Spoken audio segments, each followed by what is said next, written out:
Hi friends, welcome back to Love My Crafts. I'm Mary. Today we're going to play a little bit of a game. This was definitely inspired by So Carole and her fabric wheel of fate. I have a hard time deciding what I want to make next.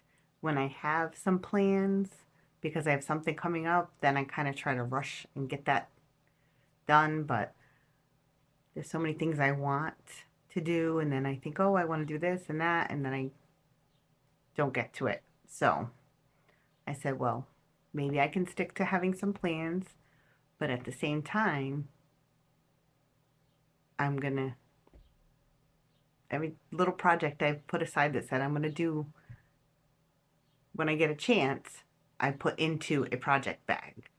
One of these zip up bags right here. I have this size and a bigger size. So I filled up 10 bags, and my original idea was to use dice from the Dollar Tree. And at first I didn't have it. So in this clip that I have, where I did my first roll of the dice, it had to be spinning of a little wheel with numbers on it. I have 10 bags, so I had to put 2 numbers on the back. Just a cheapy little wheel spinny toy. So I did that, and I'll insert the clip, and I chose, what bag did I choose?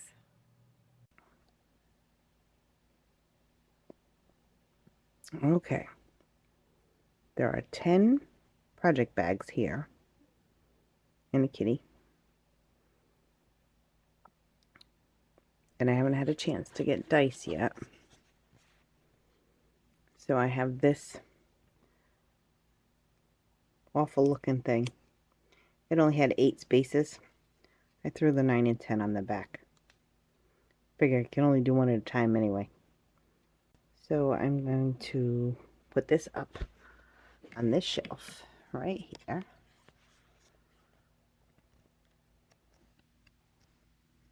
And we'll get it back to the 1, I think.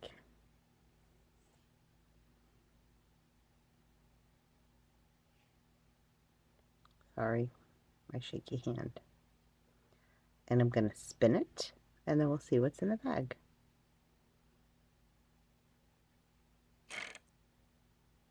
Ugh. Okay, let's go where that red arrow is. And there are lines dividing it. So I believe that is definitely the 7. So let's see what that is.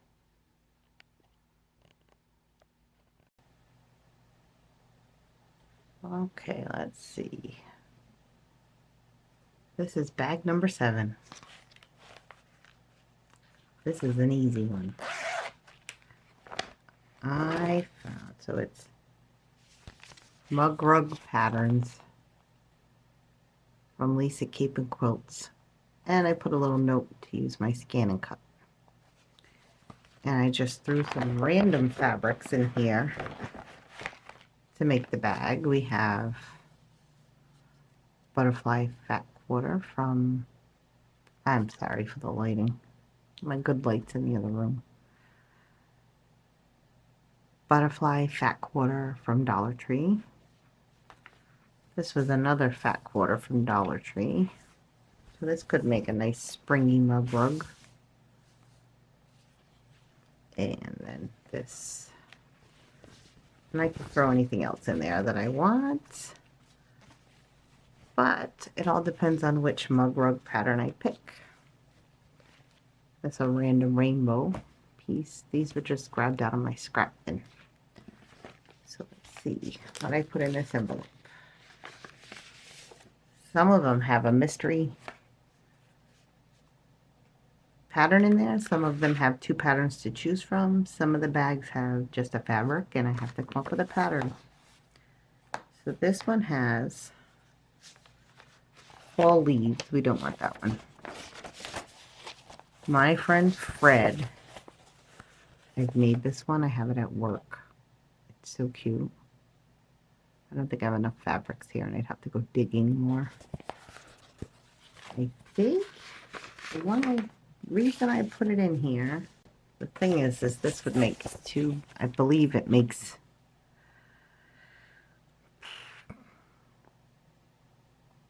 like a 10 by 13 mug rug, and I want it to be smaller, so I might just use this flower.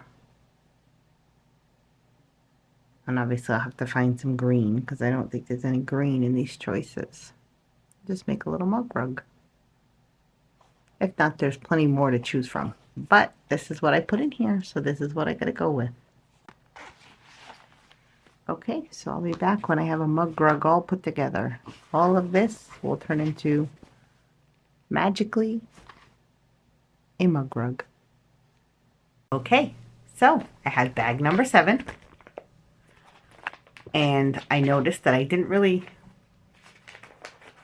have any kind of special connection with the fabrics that were in there, but I wanted to use them up. So the bag was mug rugs, and it had a mug rug pattern in there from Lisa Cape and Quilts. So I wanted to work with something part of that because I remember watching it and I really wanted to make that one. But so I started out with this one, and it's just fabric strips that I had gotten. These I think are all Dollar Tree fabrics, but none of these really go together. And then look at the back. I think it goes this way, or maybe this way. I'm not sure. This binding, you make it just a little bit bigger and you fold it over. And Lisa shows that technique in her video that goes with her mug rug. But she's made some like this, but this wasn't that. And then I made spring flower. And I did some strips of green, or one strip of green for the grass, different color strips of blue for the sky, yellow for the flower, a little bit of brown, a little bit of yellow, and this cool green for the stem and the leaf. My applique skills are not perfect. And I was going to use the Brother Scan and Cut to do this,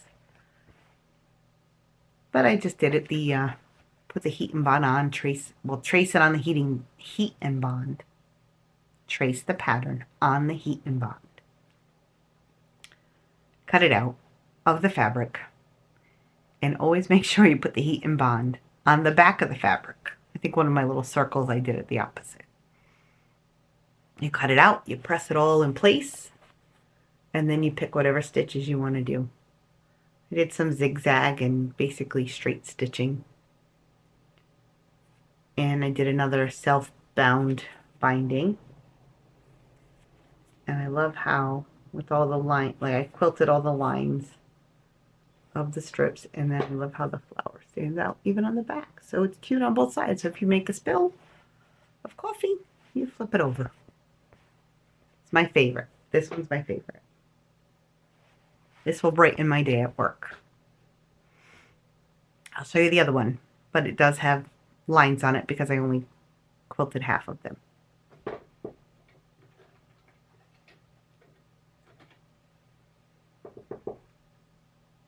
Kitty says hello.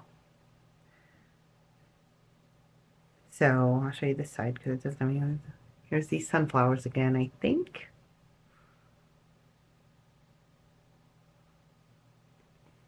We'll go this way. And then this side has beautiful bees. And you can see I'm doing the crosshatch. Sorry about all the cat here. Crosshatch, but I didn't finish doing these lines. Because I noticed, I think I only had just an X across, and I did double lines for the top stitching. And this was, and it just felt really soft. Like I like the firmness you get from the quilting. So the way I did this one was just you do right sides together with the batting on top of it.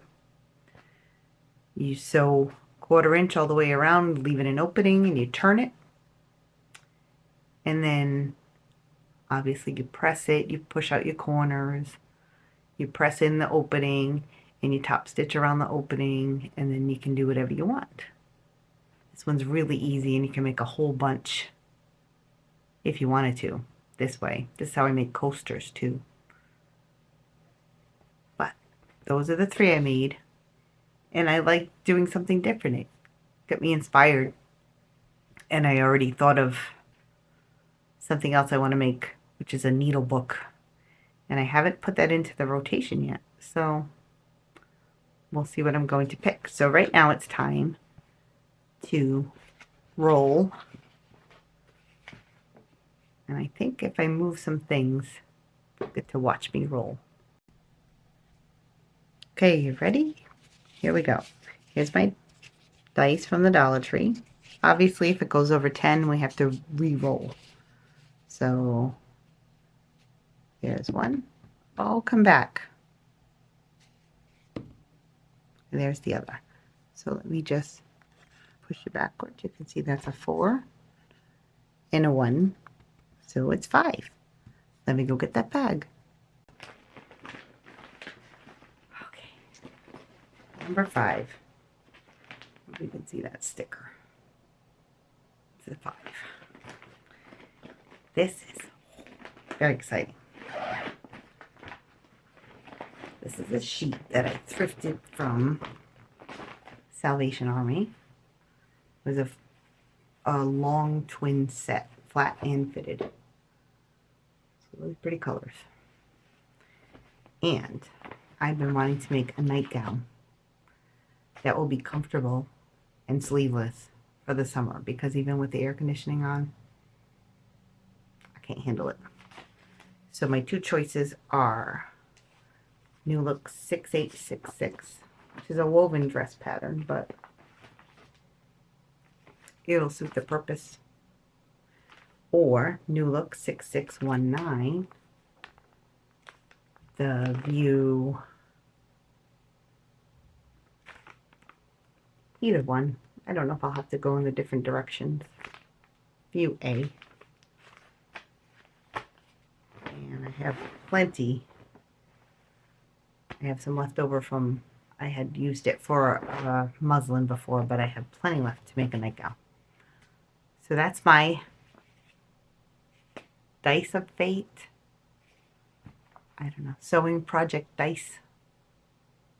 I will not be able to think of an original name. So that's the game for this week. And I'll be back in about a week or a week and a half to show you what I come up with. Maybe I'll even make 2. Thanks for watching. Bye for now.